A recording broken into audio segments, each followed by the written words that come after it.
Hello, my name is Carlos Reyes, and this is my East Asian art presentation for Art 104 taught by Professor Vandova. Today I'll be presenting three objects from three main areas of East Asia, that being China, Korea, and Japan, from the Museum of Fine Arts in Boston, Massachusetts. One thing I want to note is that I structured this presentation from when Buddhism first entered East Asia, starting with China around the 1st century CE, then Korea in the 4th century CE, and finally Japan in the 6th century CE. Let's begin. The first object I want to present is this Buddha head that originated from modern day China during the Tang Dynasty around 700 AD.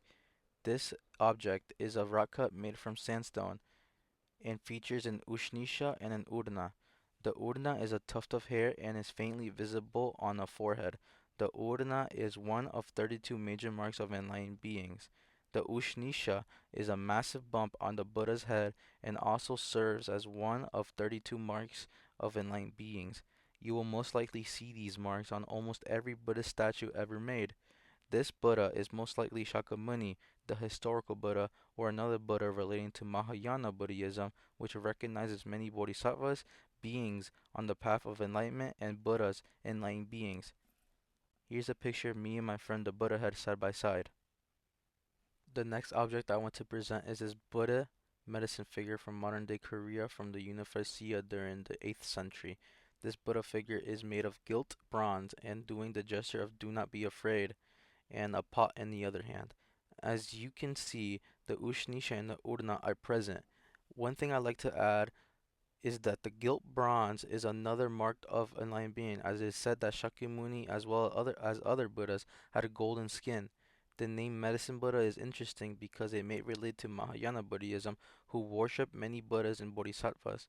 I say this because Shakyamuni is mentioned as the historical Buddha and not the Medicine Buddha.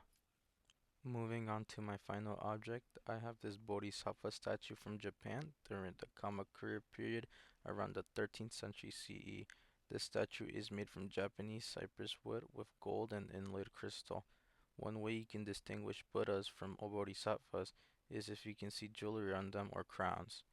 Just like the last two figures, this Buddhist figure also has an Ushnisha, Urna, and golden skin, though the golden skin has been withered due to time and neglect. This figure may represent one of the many bodhisattvas present in Mahayana Buddhism. I also have an honorable mention. This is the Amida Buddha of Infinite Light from the Japanese gallery at the MFA.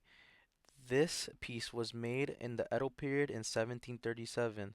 This piece is wood with lacquer and inlaid rock crystal. Lacquer is a sap that comes from trees and preserves wood very well.